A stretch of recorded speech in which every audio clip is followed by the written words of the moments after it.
Bago tayo makarating sa ating pupuntahan ngayon mga kalahi, may napansin ako dito. Isang prutas na parang kaliskis ng ahas ang kanyang balat. Sa palagay nyo po, kinakain ito. Tara, takbo tayo. Naiwan na tayo. Ha. Mga kalahi, welcome sa panibagong episode ng ating vlog ngayong araw. So, kung mapapansin nyo at marinig nyo, talagang hapong-hapo ako dahil itong inakyat namin ay hindi po basta-bastang lugar. Kumbaga, ito ay may history, lalo na sa mga taong nakatira dito. Itong lugar daw po na ito na pupuntahan natin ay isang lugar na pinaniniwalaang naging tahanan ng mga dambuhalang tao, o kung tawagin nila noon ay ang mga higante. So, yun nga, pasalamat tayo sa ating tour guide ngayon na nakasama at sa team ng Mindoreñong Mangyan na pumunta at sumama dito. Grabe, nakapagod. So mamaya aalamin natin kung anong pangalan ng lugar na ito dahil first time ko lang nakapunta dito, at aalamin natin kung ano yung tinatawag nilang mga dambuhalang tao. So may kwento nga dito na sinasabi nila na meron daw ditong dambuhalang bungo na hanggang ngayon ay palaisipan sa kanila kung nasaan na. Yung mismong tour guide nga natin ay nagsasabing nakita niya daw mismo ito ng akto, pero hindi nila ito sinubukan kunin dahil may mga kwento na pinaniniwalaan silang nakakatakot. Ito yung part. Diba dyan yun nga? Ayan, so may kwento daw dyan na nung last time na pinuntahan ng mga ibang tao ito, ang nangyari daw is, ayan, so back to topic. Nagkaroon po ng isang matinding trahedya nung time na kinuha nila yung bungo na yon, at sabi nga nila meron daw isang nagko-collect ng mga ganong bagay ay namatay yung kanyang mga.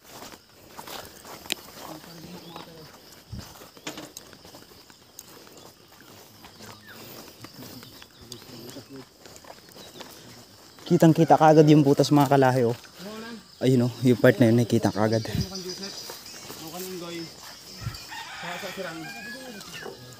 Mag-atag sa balay. Challenge? Hindi na lang yan si dati. Ay, ganda. Bakit? Sobrang taas daw itong mga kalahi. Hindi daw basta-basta itong akyatin, sabi ni Mr. Mindoreño. Kaya syempre, buti na lang mayroon tayong proper na pangangatawan, hindi tayo maiilang sa mga ganitong lugar. Yung lalamangan po ubos na yung tubig. Mareho daw tidalang sa lukay. Lukson ka sa balay. Atag ka sa balay, kuyog ka kanta ni Joseph po sa kasirang. Pag kinampas mo si Tunay, hindi rin niya hindi nagabangon, hindi niya siguro naramdaman. Ya, ano nga ulit yung tinatawag nyo doon na yung malalaking ano, higante? Daragangan. Daragangan. Oh. So yung mga daragangan siguro nila nabuhay sila ng 100 years. Million years, no? Kasi hindi mo, ano kayo pakiramdam daw ganun kalaki yung ulo? Ang laking ulong ganun. Laking ulo, bubuhatin mo sa. So sa mga panahon pala ngayon mayroon pa rin talagang nabuhay. Sabi nga nila ang Mindoro daw ay naging isang tahanan ng mga dinosaurs noong unang panahon, kaya hindi naman imposible na magkakaroon ng mga dambuhalang tao noong unang panahon. Kasi kung makikita nyo nga mahahaba yung mga kamay nila gano'n, no? Ito yung dinadaanan natin ngayon patungo doon sa isang kuweba na pupuntahan natin ngayon. Ha? Hindi yaw!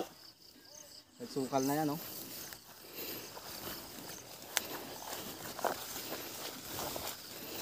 Parang lumbay, oh. Ito ba yung lumbay? Barayong. Barayong. Ay, may burot! Ay, burot. May burot. Ay, oo nga, burot nga, oh. Daming burot. Ay, nakakatakot. O, diba? Kapal ng burot. Dali lang, kung itabog lang kami. Buti alam ni Kuya yung burot. Ayan yung iniingatan natin. Yung burot na sinasabi, kapag lumampas tayo sa part na to, sigurado pag naburot tayo, delikado.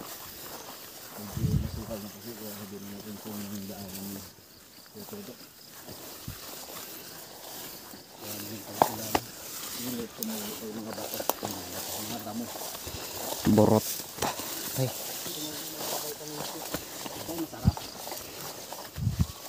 Kadyos. Ito kamuti. Kamuting kahoy.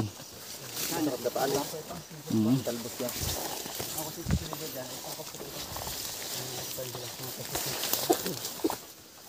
Maluwang din.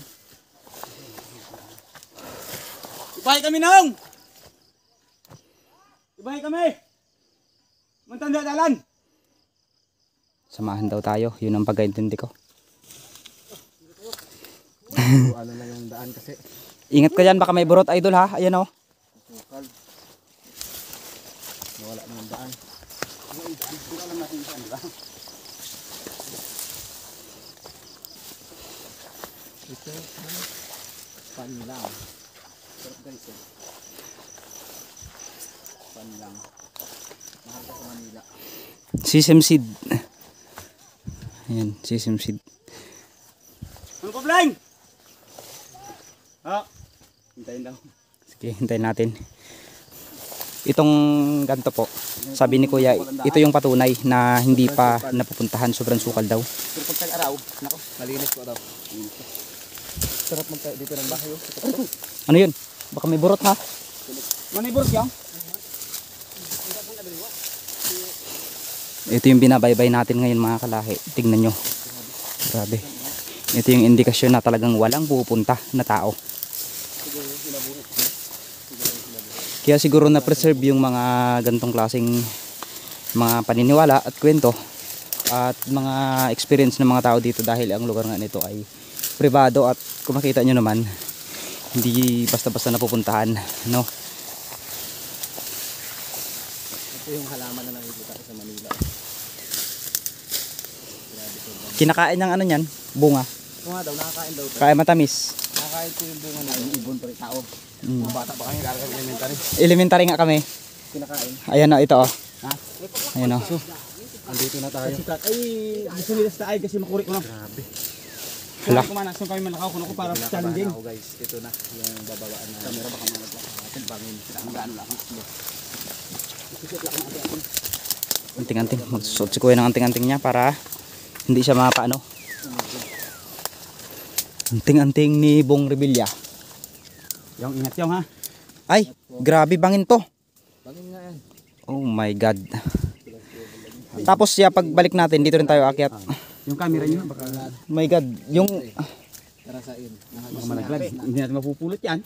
Tramad. Sabi niya, masaya daw doon. Ano, Hindi natin. Iinom muna ako kasi huwag ng tubig dito. Mahirap medyo. expectation versus reality.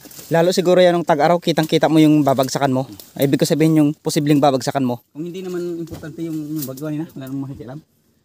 Mukhang sumabit kasi sa ano. Nako, Pa maging ano eh. dito natin matcha-challenge ngayon yung ating mga sarili kung talagang kayanin natin to. Sabi nga ni Kuya, yung mga cellphone daw natin ay ingatan natin dahil kapag nahulog daw dyan, hindi na natin ito makukuha. Yun yung katotohanan dito. May dala kaming lubid.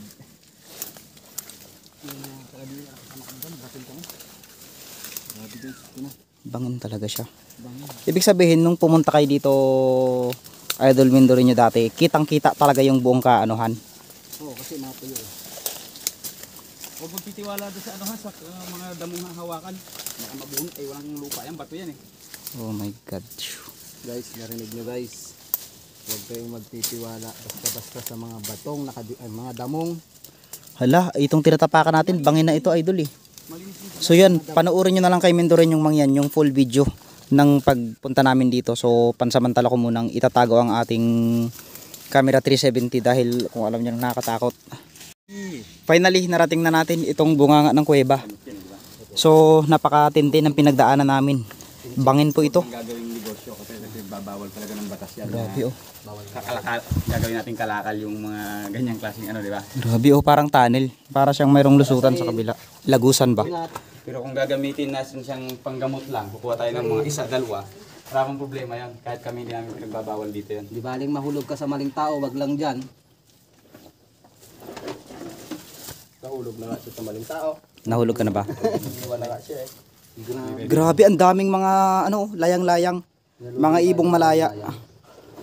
Tulad ng isang... Balisasayaw ang tawag yan ng karamihan, pero ayon dun sa eksperto, hindi raw siya balisasayaw. Magkaiba daw sila ng ano. Pero sa atin, Magkamag-anak lang sila. sa sayaw. Balin sa sayaw. So, may posibilidad na dito sila namumugad sa lugar na Meron to. may pugad dyan. Actually, yung pag ano yan, kahit na ano, hindi namin ipinagbabawal kung kukuha ka na para gamitin gamot lang. Isa, dalawa, okay lang siya. Pero kung gagamitin mo siyang kalakal, ay mahigpit namin ipinagbabawal. So ibig sabihin po, mayroon pang makukuha dito? Meron din dyan. Mayroon. So kung panggamot lang, pwede kasi yan pang pang sa mga bagong anak daw. Kabinat. Pang binat o inaano nila yan, parang pinapausok. Pero kung mga isa, dalawa Insenso. lang, hindi namin ipinagbabawal yan. Parang may mga laking dambuhalang ahas. Tingnan nyo yung part na to. Ang creepy no. Parang... Walang ahas yan. Bale. Ayan, so patuloy tayo.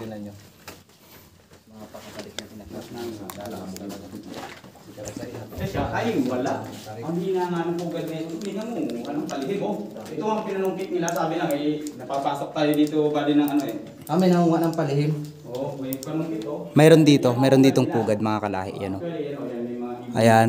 So dapat pong ipagbawal talaga dito dahil may mga tao pala. Gusto namin gawing ano to, na walang papasok dito nang hindi nagpapaalam kasi kagaya nga yan. Ito sana yan, kagaya ng mga pinagkuhanan na yan, ang dami oh. Ano yun? Yan, palagay ko hindi panggamot yan. Ano po ito yung nakasabit na to? Sa Ito, yun. Paniki o ano? Mga balit sa sayaw. balik sa sayaw, yan ang pugad nila. Bunga ya. Ay, pugad yan? Actually yan oh, tingnan mo kung gaano karami ang nawala. Ay, wow, grabe. Ang daming pugad. Nakakamangha. Kaya ayaw namin sanang may pumapasok dito na hindi nagpapaalam sa amin. Ay ang problema, hindi namin kasi nga wala pang budget para magbantay dito. Hindi namin natututukan ito. Ay, wow, tignan nyo mga kalahi. Meron talagang Harvest, ang dami. Mahal pa naman yan. Yan yung ano ng mga in-chip ginagawa. Opo. Grabe sa dami. Sa kasunod ya, kung sakaling may pumasok dito, imbestigahan nyo muna kung para saan sila bakit pupunta. Kasi may mga tao na sasamantalahin lang talaga yung pagkakataon na imagine mga kalahi, napakamahal. Ito ay rare na gamot. Mahal yan. Kumbaga, madalang na lang itong makita. Kaya niya no, nasabi. Oo, malalaki yung talent. May mga diamond crystal tayong nakikita dito. So, ito ay isa sa nakakamanghang gawa ng ating Panginoon. So, kung makikita nyo, ayan.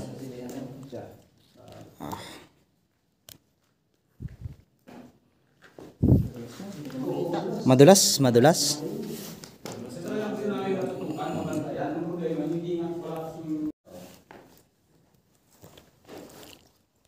Ayan, may posibilidad tayong madulas sa part na to. Ano po ito? Bakit may butas dito? May isang malaking dambo.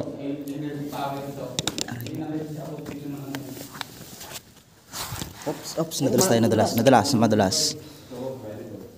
So, para siyang tunnel. Paniki yung nandito sa loob, paniki oh. Makikita niyo yung dami oh. Paniki yung nasa loob. Sobrang dami. Indikasyon na ang isang kuweba ay walang ahas na malalaki ang mukha ng hayop sa loob. Ang dami nila oh. Kung makikita niyo ito.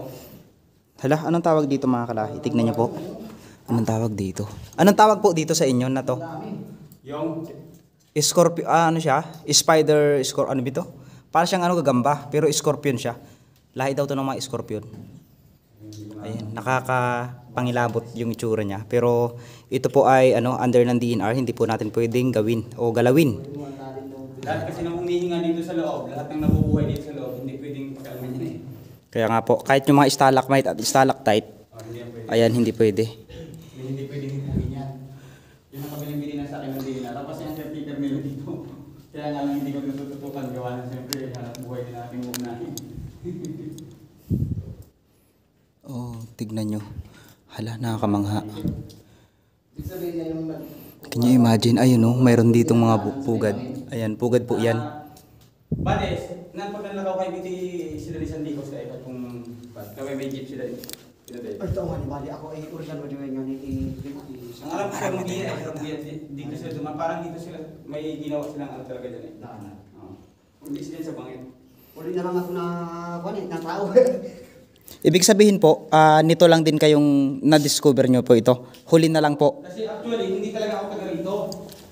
Ako ay dayo lang dito. Pero talaga muna lang ako. Pero hindi ko mismo ito barangay. Ang dami talaga dito. Yan.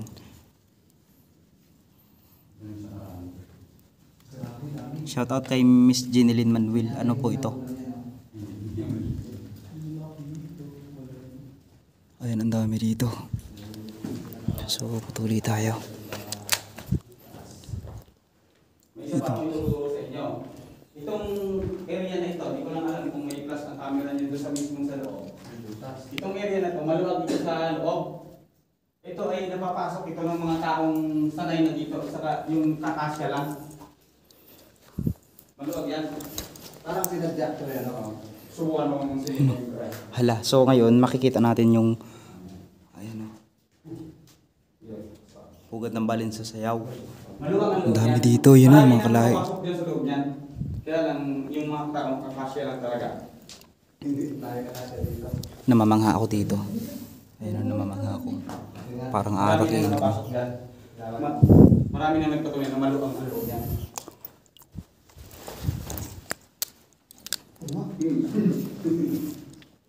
Maluwang yung loob. Maluwag ang loob niyan. Maluwang, hindi nga lang makita. Ibig sabihin mayroon. Headlight. Maganda yung loob. Ito lang ang ano nito. Ayun, sa kakalakihan. Hindi siya kalakihan pero pag napasok natin yung kabilang dako. Kung mapapansin ninyo, ganito karami ang guanong nakuha dito ng mga dambuhala nung araw. Yan ang kapal niya. Ay, ito po. Ay, oo nga. So, ibig sabihin po, talagang itong part na ito, puro ito, Guano. guanong. Ay, oo. Kung iisipin natin, 100 years na bago maipon yan. Ay, 100 years po. Ilang araw lang nilang sasalukin. Nagkataon lang na hindi ko ito napagtuturo ng pansin kasi mo. Itong mga gagambang ito. Tapos yun. Ito natin yung gagambang kamandag. Ano yan? Part siya ng scorpion. Ito. Oo. Ayan o, yan o, ang daming mga ano dito, mga gagamba. So, Ano saan kaya mong pasukin? it's time siguro para ano, para umorder na ako ng mas magandang ano, Liit ng flashlight. butas. So, kailangan mo nating ano. Parang pag pinasok nila yan, una pa. Nakapako, parang pababa. Unang pa. Tapos pag Baka may dambuhalang ahas dyan. nandun na yung ahas, no? Mayroong yung paniki. Kung may paniki, walang Pero sa expectation nyo, kaya? marami na nagpatuloy. Marami na po. Yung sa aming kasama. Baka mamaya, hindi ka naman kapal. Baka ano po yan, baka walang oxygen na ano sa Yun loob. ang isa sa mga tinanong ko nakaraan. Sabi naman ni Manong Suto, yung kanyang niyayaya ko, may hangin daw pumapasok dyan na hindi nila alam sa nagmumula. Ibig sabihin, may butas yan. Yun yung ingatan natin kasi pwede tayong masuffocate sa mga gantong lugar. Kung makikita nyo. Maluwang loob dito. Maluwang no. Kaso napakalit ng butas. Parang ang sarap akyatin ah. Ano yan, sabi ni Joseph, si Joseph nakapasok dyan eh. May papasok pa. Tignan nyo oh, mga stalagmite. Meron daw yung hangin pumapasok dyan. Ang problema ay hindi nila alam sa nagmumula. Kasi may butas yan. May butas pala talaga dyan sa May lagusan yan. Ayun kung makikita nyo. Hindi naman natin pwedeng lakihan ang butas niya. Kagagalitan Ito parang sinadya. May tinapalan. Parang meron dito. Ayan oh, kita mo yan. Parang tinapal yung bilog. Parang sinadya. Parang heart nga siya oh. At saka hindi siya basta-bastang bato lang, tignan mo. Ayan o, tignan nyo po. Hindi siya basta-bastang bato lang. Kung makikita nyo. Ayan po. So, ito po yung normal na bato. Kung makikita nyo naman. Ito po yung bato na nakatapal dito. Ayan po. So,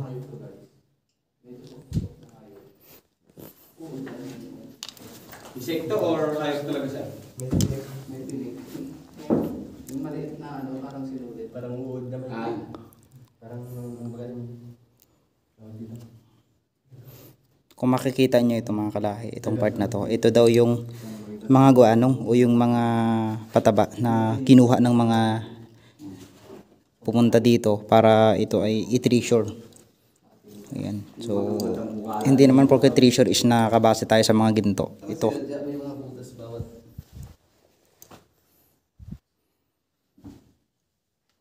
Mga gaya ng gamit yan ng araw yan. Lagay ng gamit. Parang ano no? Santo-santo. Parang naging base camp nila ito noong unang panahon. Kagaya nito, nung tayo na puno ito ng guano, di natin alam kung ano naman ang ilalim niya. Mga Ba- pinakalalim ng butas, diba? Baka may lagusan po dito. Itong part na to. Ayan.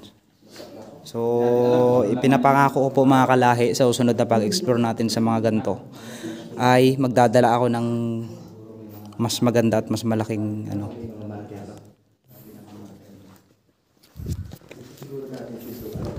Baka yan yung pintuan niya. Parang nilock lang no? Parang sinadya kasi nagsarado gawa ng umagos yung tubig. Ayan, so for the first time, makikita natin. Umagos yun ang umagos. Ito po yung itsura ng Hanggang masaratuhan. Aray. Oh my God. Parang may humihila sa akin. Ayan o. Ayan po yung mga gamot na kinukuha ng mga Chinese. So, ipinagbabawal po yan na kunin.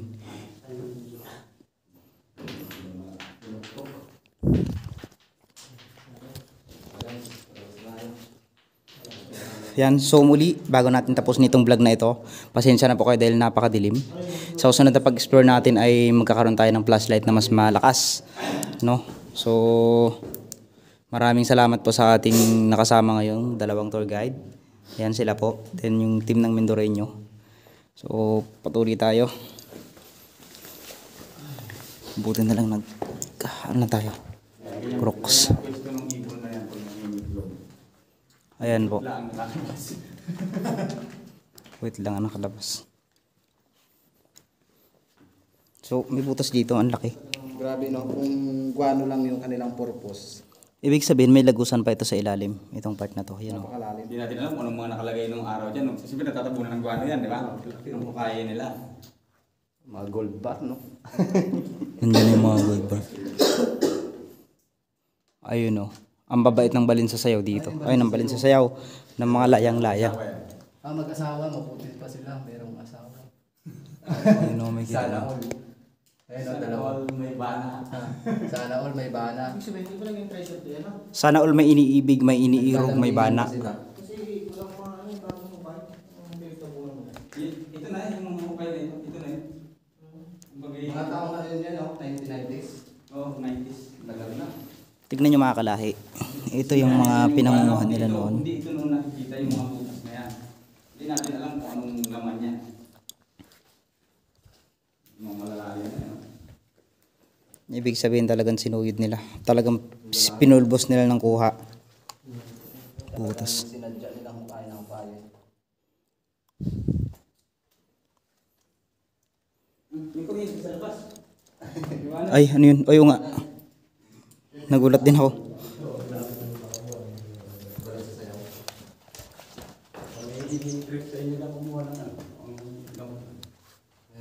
Pwede yun yan, no? Kahit isa lang. Aray. Bawal po tayong kumuha dahil pinagbabawal po yan unang-una ng namamahala dito. Ayan, so nakababa na kami dito sa bahay nila kuya, kung saan nakakita nyo nga at napanood nyo yung aming paglalakbay. Grabe, napakahirap, napakatindi ng ginawa namin doon para marating lang yun. Siyempre salamat kay Mindoreño Mangyan at sa kanyang dalawang puging team na nakasama natin ngayon. At muli, so ito na yung part na first time kong nag-vlog dito sa Oriental Mindoro. Napakasaya dahil first time kong ma-experience ng pagmumotor kasama si Buddy. So muli, maraming salamat po sa inyong patuloy na pagsubaybay sa aking mga vlog at sa lahat ng mga sumusuporta sa akin. Maraming salamat po. Sana hindi pa ito yung mga vlog na pagsasamahan natin. Mag-iingat po kayong lahat and God bless.